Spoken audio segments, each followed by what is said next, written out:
Yamunatira Banachari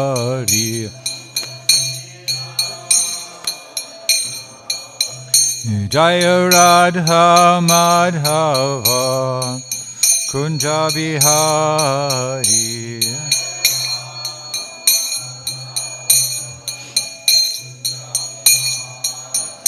Jaya Radha Madhava Kunja Bihari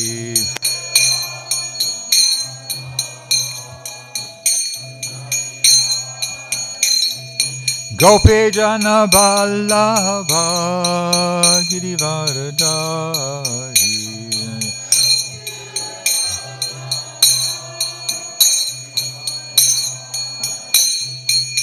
Gopi Jana Vallabha Girivardhari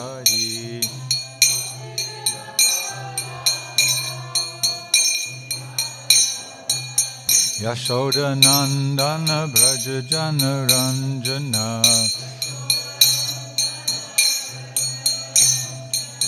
Yashoda Nandana Braja Jana Ranjana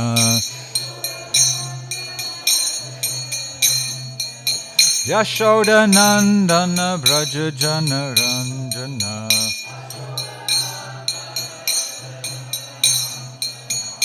Yamunatira Banachari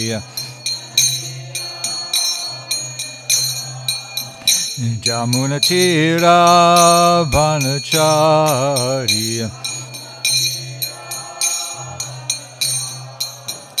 Jaya Radha Madhava Kunja Bihari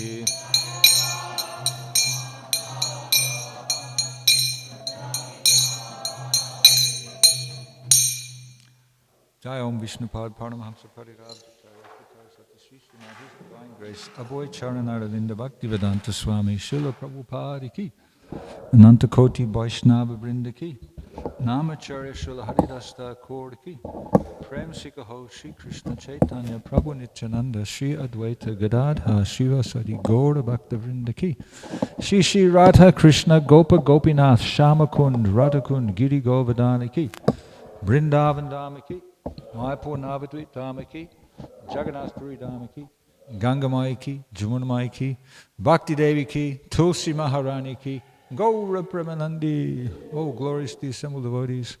Oh, glories to the assembled devotees. Oh, glories to the assembled devotees.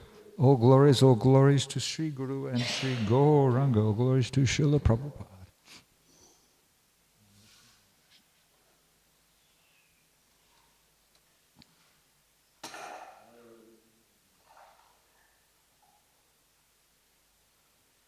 Om Namo Bhagavate Vasudevaya.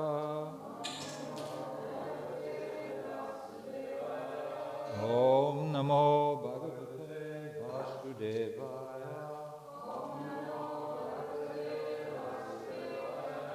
Om Namo Bhagavate Vasudevaya.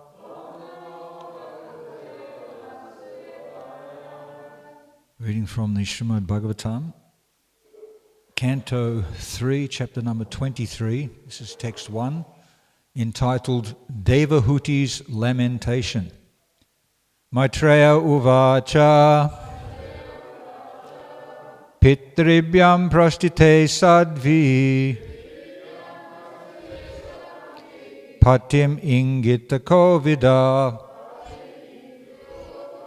Nityam Paryacharat Pritya Bhavaniva Bhavam Prabhum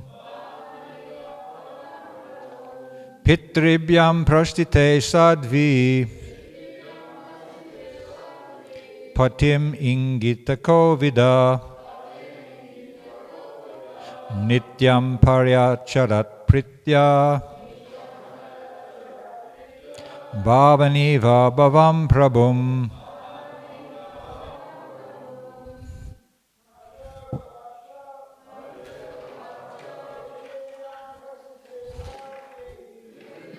Prastite Sadvi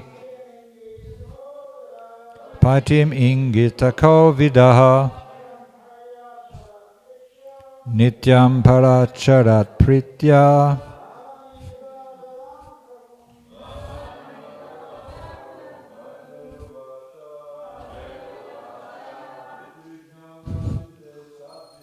Pitribhyam Prastite Sadvi Patim Ingita Kovida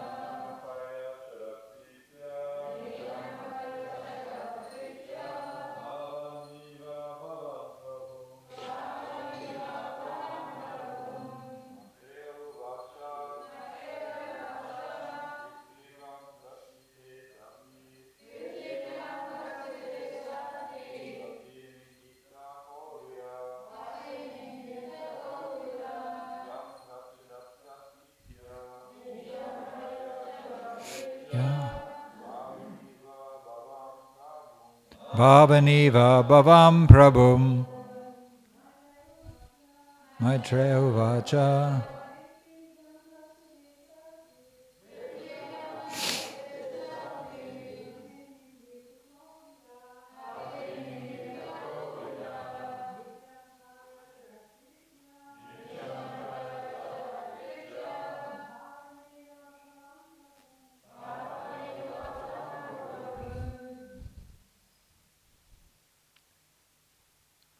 Maitreya Uvacha. Maitreya said, Pitribhyam, by the parents, Prastite, at the departure, Sadvi, the chaste woman, Patim, her husband, Ingita Kovida,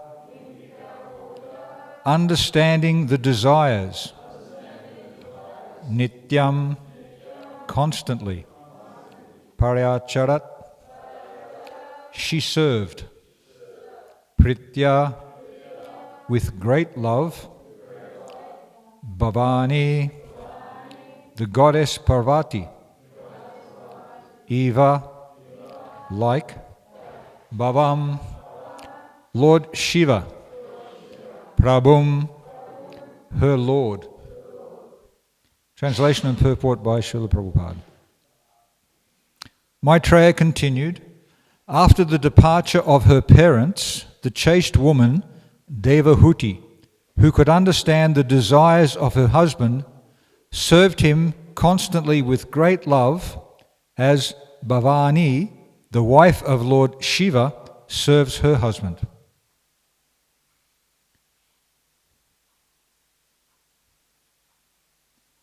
Purport. The specific example of Bhavani is very significant.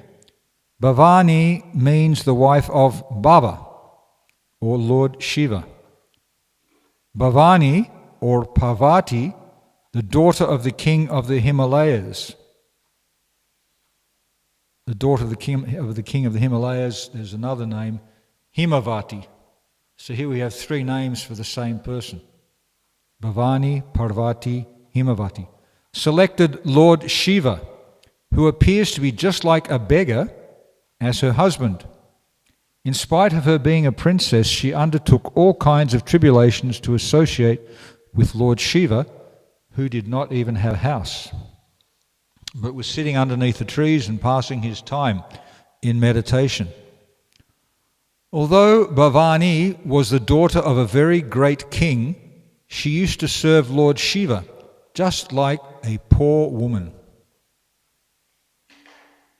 Similarly, Devahuti was the daughter of an emperor, Swayambhuva Manu, yet she preferred to accept Kadama Muni as her husband. She served him with great love and affection, and she knew how to please him. Therefore, she is designated here as Sadhvi, which means a chaste, faithful wife. Her rare example is the ideal of Vedic civilization. Every woman is expected to be as good and chaste as Devahuti or Bhavani. Today, in Hindu society, unmarried girls are still taught to worship Lord Shiva with the idea that they may get husbands like him. Lord Shiva is the ideal husband, not in the sense of riches or sense gratification, but because he is the greatest of all devotees. Vaishnavanam Jata Shambhu. Shambhu, or Lord Shiva, is the ideal Vaishnava. He constantly meditates upon Lord Rama and chants, Hari Rama, Rama Rama, Hari Hari. Lord Shiva has a Vaishnava Sampradaya, which is called the Vishnu Swami Sampradaya. Unmarried girls worship Lord Shiva so that they can expect a husband who is as good a Vaishnava as he. The girls are not taught to select a husband who is very rich or very opulent for material sense gratification. Rather, if a girl is fortunate enough to get a husband as good as Lord Shiva in devotional service, then her life becomes perfect.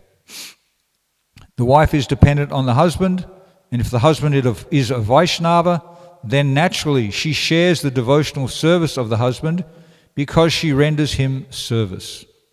This reciprocation of service and love between husband and wife is the ideal of a householder's life.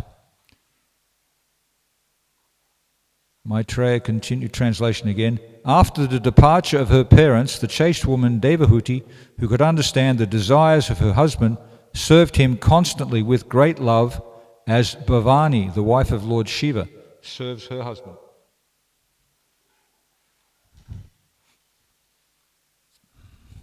Service is our means of exchange. In default of not being able to do service, then money.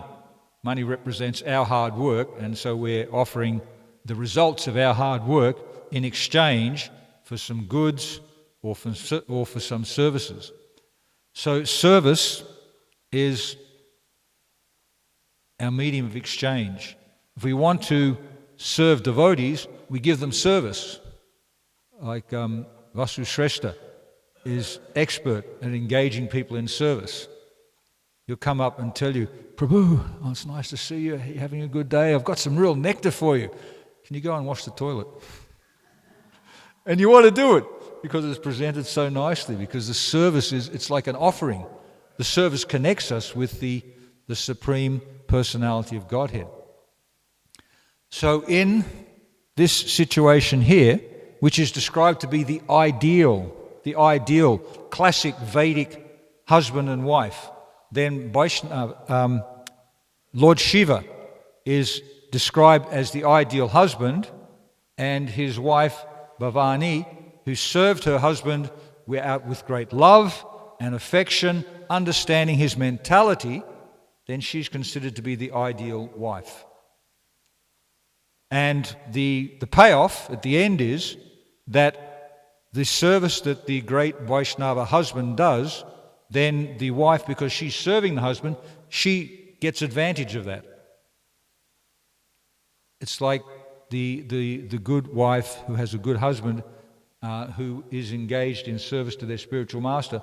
The good wife has two spiritual masters, the Pati Guru and the Shiksha Guru. Many spiritual masters, Shiksha Guru, the Diksha Guru. The more spiritual masters, the more blessings it's possible to achieve. But obviously, we need to get a connection, a relationship with the prime spiritual master. The prime spiritual master is the one who connects us with Krishna. Krishna is the original spiritual master, the Adi Guru. And Lord Shiva, he's described here to be the ideal Vaishnava, not just a disciple, but a Vaishnava. Vaishnavanam Jata Shambhu. We were up at Rishikesh, and there are many people of Indian background who believe that Lord Shiva is the supreme. And there is the Shiva Purana where Lord Shiva is described as Bhagavan in many instances. Bhagavan means one who is full of all opulences. From the Srimad Bhagavatam, we hear that Krishna is designated as the supreme. He's called Swayam Bhagavan. He's the original. He's the complete. He's the supreme personality of God. So some of these people who are coming and discussing with us, they had the misconception that Lord Shiva was the supreme. So I pointed out to them, somehow or other I'd become conscious of this fact even before it was brought up in this purport, that Lord Shiva, when he sits down in meditation, he has his japa and he's worshipping Lord Rama. I mistook there's a picture on the front of the 6th canto of the Srimad Bhagavatam, and there's a picture there of Lord Shesha, and Chitraketu is worshipping Lord Shesha. So I mistakenly told some of these people that, no, Lord Shiva is not the supreme, he worships Shesha, Shankarshan. But here Prabhupada is describing that Lord Shiva, he worships Ram by chanting Hari Rama, Rama Rama, Hari Hari. So it indicates that he's not the supreme. Who does Krishna meditate on? Himself. There's nobody superior to Krishna, so he has to meditate upon himself. He gets up in the morning, performs his daily ablutions, and sits down to meditate upon himself. So the ideal Vaishnava here is pointed out as Lord Shiva. And there's a very practical example, a specific example of the relationship between Bhavani and Lord Shiva. And one of the elements of that example is that the situation of Lord Shiva, he's like a beggar. He doesn't even have a house, whereas his wife and also Devahuti and Kadama, she's also acting like a poor woman, described, even though she's the daughter of the emperor of the whole universe, Swayambhuva Manu. So she's acting like a poor woman. She's been raised as a privileged princess, used to being waited on hand and foot, having all sorts of opulences and support and beautiful things. And Devahuti, she's with dreadlocks. Her clothes are tattered. Her body is stained with all these, with dirt and bad smells and all sorts of things. She's preferring, it's described, Prabhupada used the word, she prefers to accept such a husband who is an ideal Vaishnava. Because she knows, she has some intuition. It's like today is Rukmini Dwadasi, the appearance day of Rukmini. Rukmini, at the age of 12, after hearing about the qualities of Krishna, she knew that he would be my husband. He should be my husband. And Krishna also had the same feeling about her. So, no, you know that this is the person that you should be dedicating your life to, that you should be serving. And as we read on in the rest of this chapter, Devahuti's lamentation, you start to wonder, why is she lamenting? She's in such an ideal situation.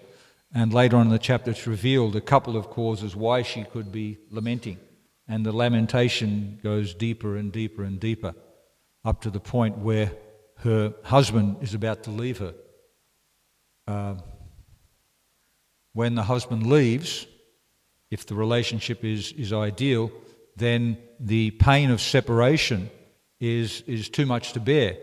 And we even see in present-day society when a couple who have been together for a long time, they're getting old, one of them departs, within a short time, their partner also departs because they can't tolerate the separation. Or they just get bored, or there's lost interest in life. But the life was there in the relationship. The relationship is what sustained life. So we've been talking about ideal, the ideal example. And earlier on in the third canto of Bhagavatam, I think we hear the example of Kasyapa and Diti, which is the ideal example of the wrong thing. And the result was that the conception that Diti received as a result of her wrong actions at the wrong time, in the wrong place, in the wrong mood, were the two greatest demons of history were manifested. She tried to forestall the reaction that she was going to get by not allowing those children to be born. She kept them within her womb for 100 years. And she was appeased. She approached her husband, I've done something terrible. Can you appeal to Lord Shiva, who's in charge of this particular time? He's giving blessings. Lord Shiva is known as Ashutosh, easily pleased and easily angered. So I've done an action which will probably anger him, and I'll get cursed. But you can propitiate him. You're his brother. Can you ask him not to be so severe? So Kasyapa, he understood from his meditation that don't worry, the reaction will be bad. Your sons will be two of the greatest demons of all time, but your grandson will be one of the greatest devotees of all time. That's Prahlad Maharaj. So mixed blessings. When you're dealing with Vaishnavas, there's who knows what's a curse and what's a blessing. Narada Muni, he cursed Nalakuvera and Manigriva to become trees for 10,000 years. And the blessing that went along with that curse was that they were to take birth as trees and stand in the courtyard of Nanda Maharaj and to witness the pastimes of child Krishna. And eventually they were liberated from that situation when Krishna pulled down the Arjuna trees and blessed them. So two examples. Here we have the ideal, the ideal of perfection, and then there's the ideal of imperfection. But still, when it comes to talking about Vaishnava behavior, Vaishnava activities, then it's all good. Everything's good. The standard that is being expressed here, and the standard which is described, the ideal standard described within the modern day society, and Prabhupada refers to even today in Hindu society. So the standard that's being prescribed, the topmost standard, is to be followed by the topmost human beings. The topmost human beings are those who have accepted to act as, there's a word, not just sadikas, but there's a word where you're initiated. You've taken vows and you're stating this is your position. You're going to be true to your word. You're going to dedicate your life to serving a higher cause. Krishna, spiritual master, the mission. So these higher standards are only possible to be followed by such situated persons. If you're not committed, if you're not in that situation, then these standards, they immediately appear daunting, frightening, And it's not possible to achieve because it's not natural. It's going against the grain. To be fixed in your mind on one wife. Through thick and thin. Through hell and back. It's not possible unless one has this ideal character. And I'll just read something from, I think it's the 11th canto.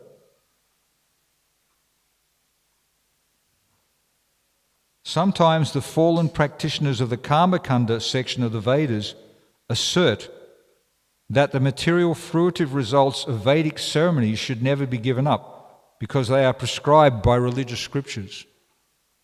Marriage as an institution should not be given up. Charity should not be given up. Austerity should not be given up. They should not be given up. You don't cease them because that's an action in the mode of ignorance. They can be superseded by engaging in spiritual activities, in Vaishnava activities. Then they're automatically achieved within there. For example, there is a Vedic injunction that in the proper season, a husband must approach his wife at night, at least 5 days after her menstrual period, if the wife has properly bathed and cleansed herself. Thus, a responsible householder should engage in religious sex life. I was just listening to a class. Srila Prabhupada was asked a question in Bombay by a member there.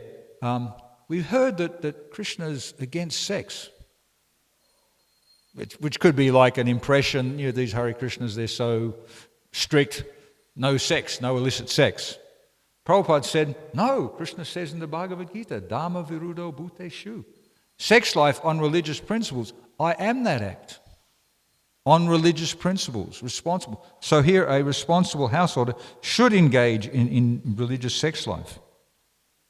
The injunction that one must approach his wife for sex life is explained by the Vaishnava acharyas as follows. Within the material world, almost every man is very lusty and desires passionate sex life with every attractive woman he meets, or with any woman at all. Let's say, within the material world, almost every man is very lusty.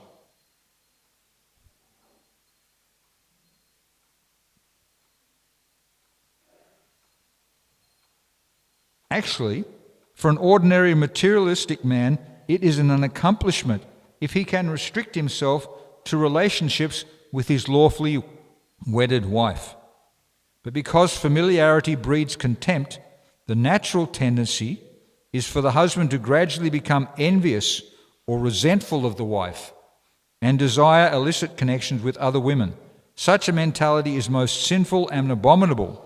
The Vedic scripture therefore orders that one must approach his actual wife with a desire to beget children and thus curtail the tendency toward illicit sexual connection with other women. Were there no such Vedic injunction ordering one to approach his wife, many men would naturally be inclined to neglect their wives and pollute other women by illicit connection. So clearly spelled out the problems of men. Men are very lusty, very lusty. And lust manifests in terms of passionate desire. Up at the Rishikesh, we were doing the Gita card readings. And the end of chapter 3, who knows what are the 7 verses at the end of chapter 3? What do they deal with? Lust, yeah. Kama esha, krodha esha, rajaguna samudbhavaha. It is lust only, which is born from the contact with the mode of passion, which is the all-devouring sinful enemy of mankind. So many people, they chose the card. Half the people, they blushed. Well, actually, it wasn't one card. There's about 3 or 4 cards there. It's a point which is really hammered in this deck of cards.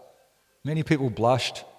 Many people were wondering, does this relate to me? What's this all about?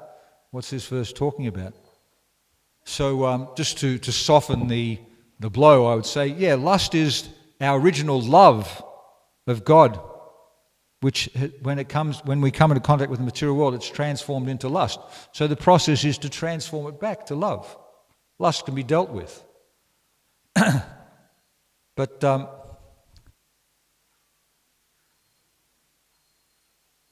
many people, everybody is infected with this very, very powerful energy, and it comes from the mode of passion. When we come in touch with the material energy, and which means the mode of passion, then our original love is transformed into lust. We want to enjoy. We want to enjoy so many different things. And Prabhupada, in that what I just read, with every attractive woman, the man wants to have sex with every attractive woman, or even any woman at all.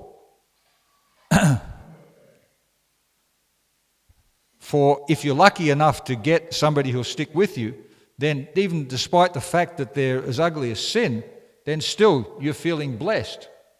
It's a welcome situation to be having some support, some backup, somebody who's going to inflame your false ego, somebody who's going to feed you, somebody who's going to share intimacy with you.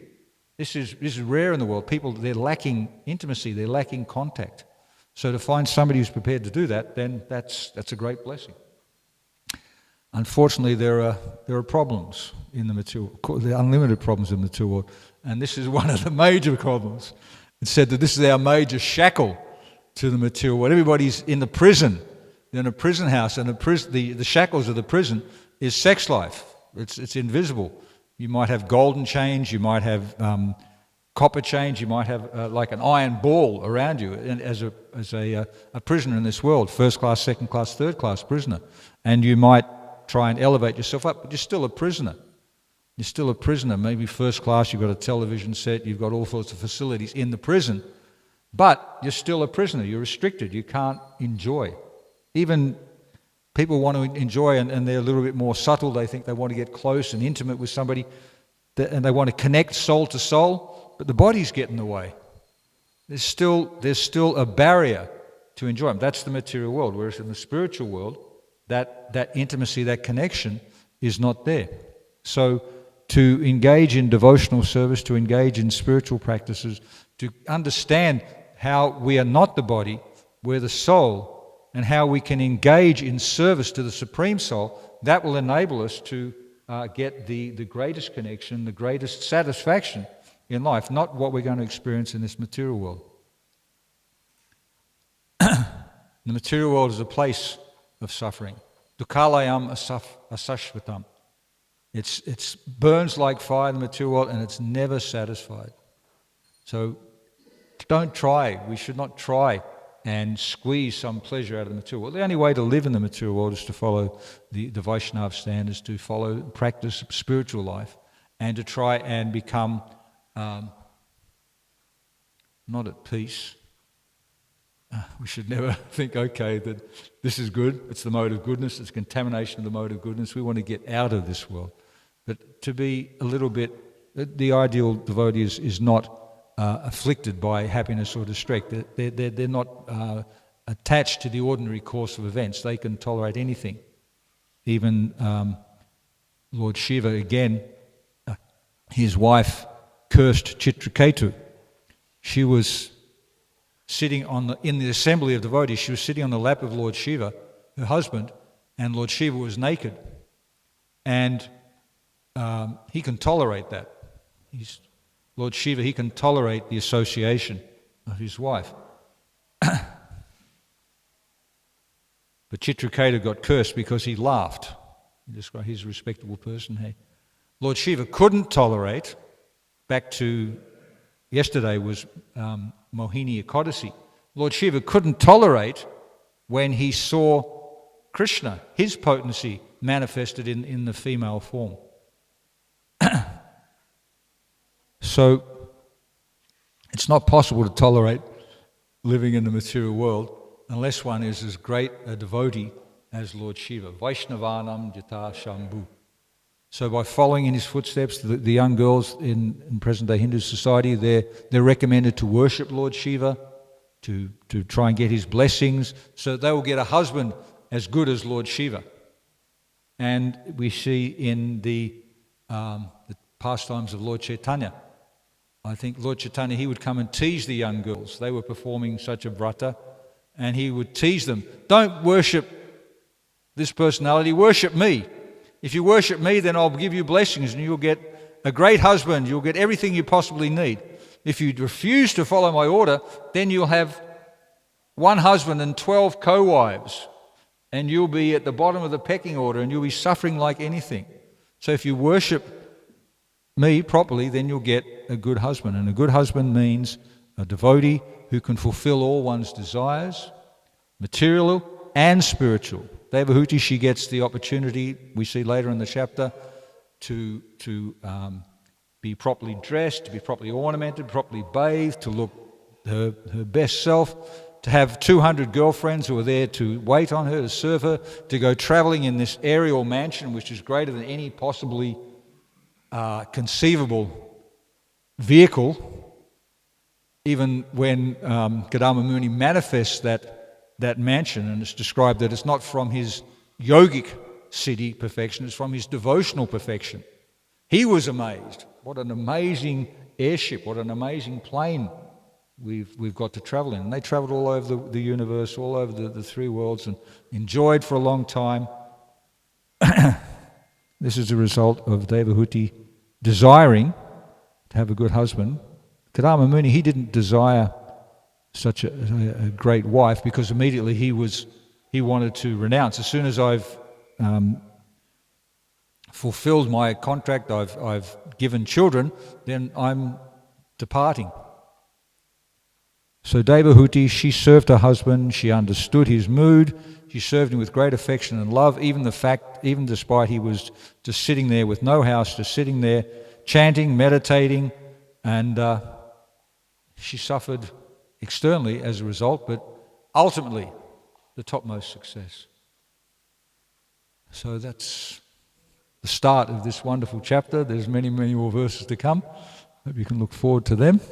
Does anybody have any questions or comments on this subject matter or anything we talked about this morning? I've got some more things just up my sleeve just in case. Keep the ball rolling.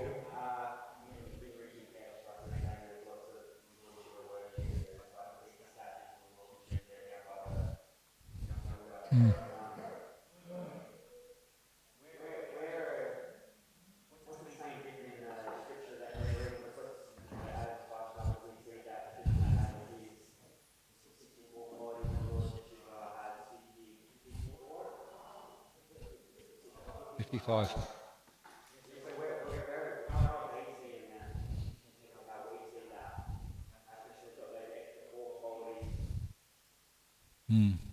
Yeah, most people who are living within the Vedic society, they're aware of these qualities, these aspects of the different deities. I just speculating, the followers of Lord Shiva, they're normally impersonalists. So they regard what is higher than that personal relationship and those personal qualities, the power, the opulence, the position, like that. All omnipresent, omniscient, all omnipotent. Those things are more significant. Those things are more regarded higher as a source of definition of who is the Supreme. So we have a different category. Who is Supreme? We point out that Krishna, he's just standing on the altar, and what's he doing? He's just playing. He's playing with his flute and he's playing with all of his friends. The business of maintaining the universe, which requires a lot of power and strength, and to create planets, is done by Krishna's potencies. Even it's described that Krishna, he impregnates the living entities into the material world without touching it. He casts his glance. That's known as Shambhu. That's the glance of Krishna. So he's not contaminated. He's not connected with the material energy. So they're this misunderstanding. They've got to give different criteria for who is the Supreme. So and they've invested themselves into it. He's the Supreme. I worship him. I'll get the best results. I've got the best spiritual master. he'll give me all of these material blessings. It's said that the followers of Lord Shiva are often considered very opulent, whereas the followers of Lord Vishnu are often poverty-stricken. How come? Because that is a blessing to not be distracted by material external trappings. Be more concerned about the spiritual reality, the gems, the journey within, rather than the journey without. I didn't bother asking them, why do you think that Lord Shiva is supreme? I just launched in and described, well, actually you're on the wrong track.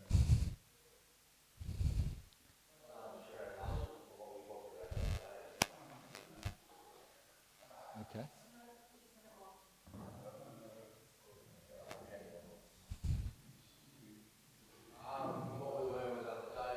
Just keep it short. Yeah.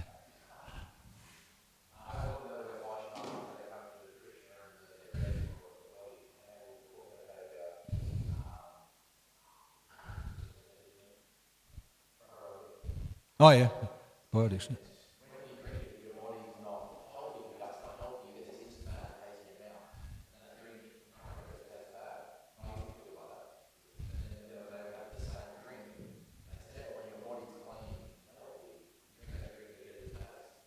Okay. Aha.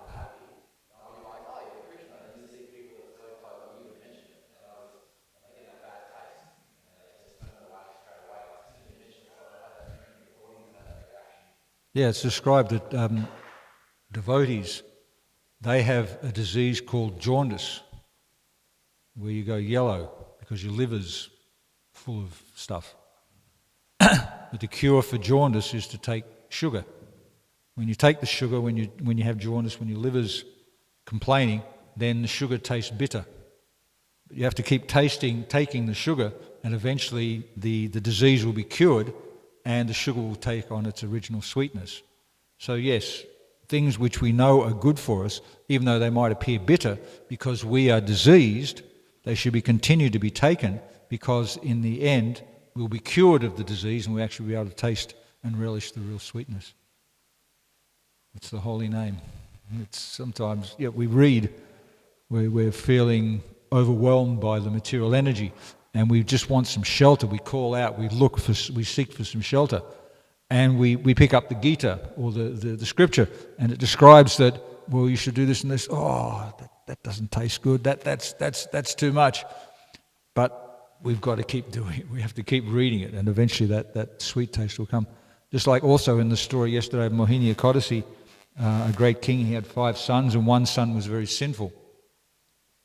So he was disowned, he went, he was stealing, he was killing, he was doing all sorts of things, he was suffering like anything. Somehow or other, great fortune, the blessings of the Ekadasi Brata, he came in contact with a great Muni, and the Muni was still wet from bathing, and a couple of drops of water from his body touched him. So he became a little bit cleansed. So he could think clearly. Instead of being immersed in a mode of ignorance, he could think clearly. And then he approached the sage and, please tell me, how can I become completely purified? So the sage described that you should fast on Mohini Ekadasi, which can remove all sins. So it's like Ajamil, he also was chanting inoffensively, Narayan. And he was approached by the Yamadutas. And the Vishnu Dutas came at the same time and said, no, he's not a suitable candidate. He's chanted Narayan. So they said, well, how come? And then eventually they let him go. Ajamil, he got a second chance. He was sinful all of his life. He got a second chance. He went to Haridwar. He gave up that and he performed and he became purified from devotional service. So in the beginning, and this is another card that came up about activities in the mode of passion. In the beginning, they taste like nectar.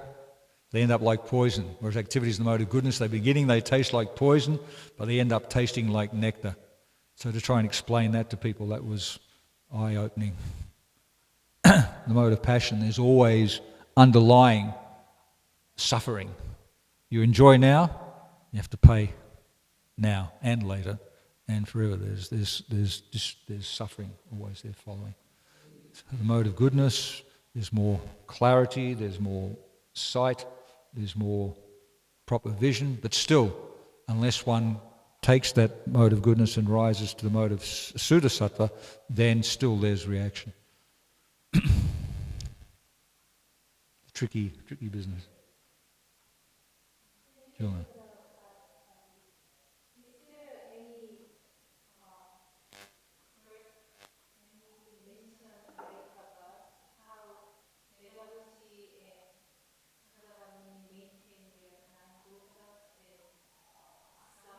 Yeah.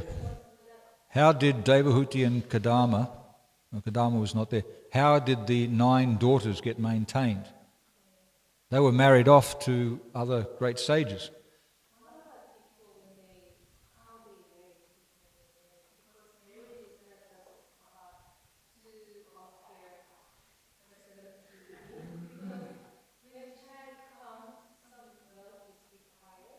I remember Krishna Kirtan Prabhu, he was describing that when he was engaged in preaching, then he had no problems. Everything was there. And when he wasn't engaged so fully in preaching, he had to get involved in marriage and children, then there wasn't so much opulence, but there was always enough. Is that something you described? Something about economics.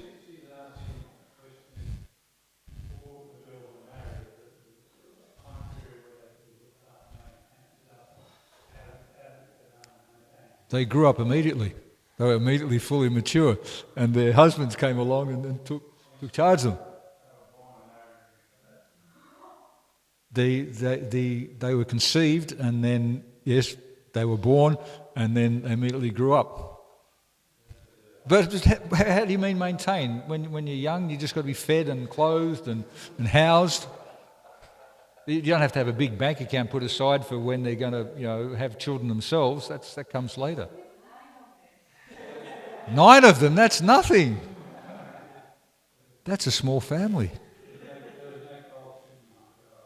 Yeah, the forest. There's wish-fulfilling trees in the forest. You go to the forest now and you can get brambles and a few prickles and all that sort of stuff. Now, the forest, when they're properly maintained and looked after, they're more opulent, more valuable than our agriculture. There's so many valuable herbs and medicines and food stuff in a properly maintained forest. You just wander through the forest and everything you need is there. Fresh air. Nowadays, well, not yet, but eventually you have to go to the supermarket and buy bottled air because it's not there, because piety is not there.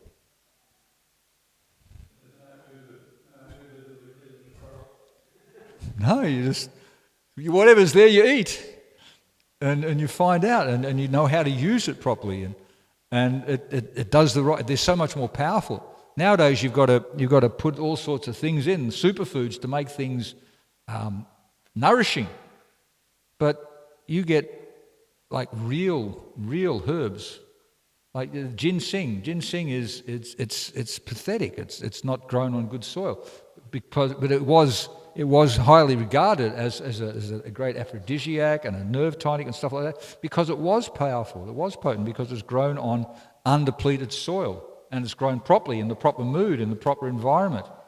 Ayurvedic medicines, the Kaviraj, the most potent medicines are those where the Kaviraj has gone into the forest and chosen the herbs, and then when he's preparing the remedies, he's chanted 120 rounds. So they're full of potency. Sorry, I don't know all the details of this session, so I've read it for a while. My understanding is when I decided to engage in giving children, at that point in the area they enjoyed first. They just travelled all over the universe. To have children weighs you down.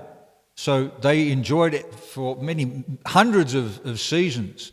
And then eventually, when that enjoyment, then they decided that he was ready to leave. She said, "You haven't fulfilled your promise to me. I want progeny." So then they had children, and then he said, "Okay, I'm leaving."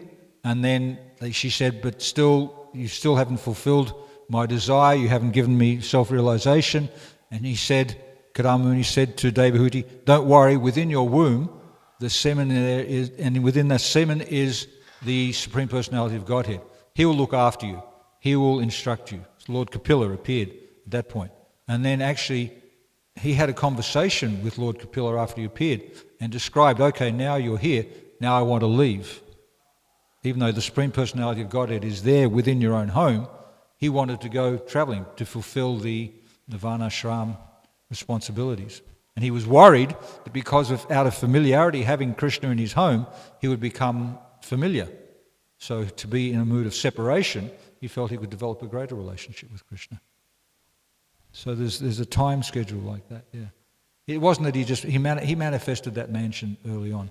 When he first recognized that he was so pleased with the service of Devahuti, and he promised her.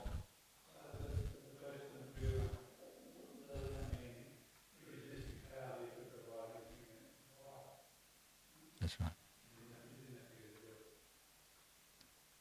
Yeah. Mystic powers. We just chant Hare Krishna, we go out in Harinam, and you come back and there's a huge feast, and you're living in a palace and everything's there. Prabhupada, he described that. He said, don't worry about economics, just go and distribute the holy name, distribute books. So the devotees, they were struggling, they had jobs, and they thought, okay, Prabhupada, one really sincere devotee said, Prabhupada said this, let's try it.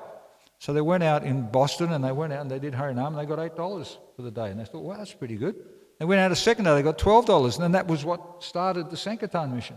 Everything's there. You please. It's the most successful jagya in this day and age. Unless you perform jagya, unless you perform sacrifice, this human form of life is meant for austerity. Unless you perform sacrifice, then there's a purport in the Bhagavad Gita where Prabhupada at the end he says, Sankirtan jagya and spiritual life, or Sankirtan jagya and spiritual life go well together. We should perform Sankirtan, even just to have sufficient food.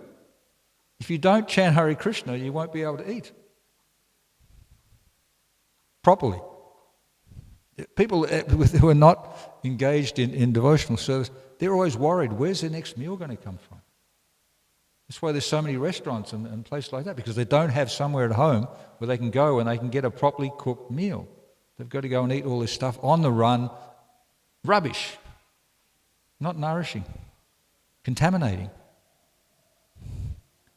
So stick at home. Stick with the Vaishnav husband. Stick with the Vaishnav society. Everything will be there. All your desires will be fulfilled. Krishna, he can fulfill your desires better than you can possibly fulfill them yourself. And you fulfill them in such a way that suddenly you realize, oh, that desire's been fulfilled. I forgot about it. Oh, wow. In the meantime, you have to learn the art of shrinking your desires. You have to shrink your desires. Don't want a Rolls Royce, just be happy with a little holder. That'll get you from A to B. And in due course of time, then it won't break down. And you'll still be able to get from A to B, and you won't have to pay all of the other things that go along with a fancy life. Fancy life, all of these gizmos and stuff that they're offering, they don't show you the bottom underlying fine print.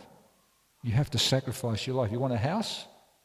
30 years, you're in debt to the bank. 30 years you're in debt before you can actually... You're working for the government, you're working for the bank, you're not working for yourself. Be happy with what you've got.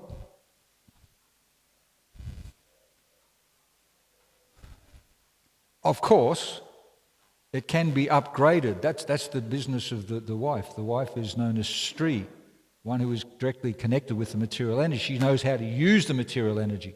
How to make things more attractive. You make a nice vase, you turn a house into a home. You make it attractive. And then satisfaction comes and just naturally more and more opulence will come. You don't have to worry. Mode of passion means you think you've got to go out there and get more and more and more. But the mode of goodness, serving Krishna, means you just maintain what Krishna has given you. And when Krishna sees that you can maintain, he'll give you more. If you're not capable of maintaining it, then he'll keep you impoverished. That's his greatest blessing. He takes away everything. But then after taking away everything, he'll give it back to you when he understands that you don't have pride. Pride blocks you from utilizing what we've got properly in Krishna's service.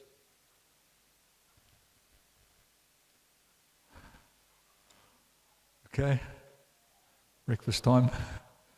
Thank you very much. Thank you for your attention. Thank you for your involvement. Srimad Bhagavatam ki jai. Srila Prabhupada ki jai. Govardhana. I didn't even get to describe the 8 different types of marriage. The Brahma, Daiva, Aroha, Prajapatya, Asura, Gandharva, Rakshasa, and Paisacha. 8 different types of marriage. Most people nowadays, they're using the Gandharva marriage, which is down on the list. You just fall in love with someone.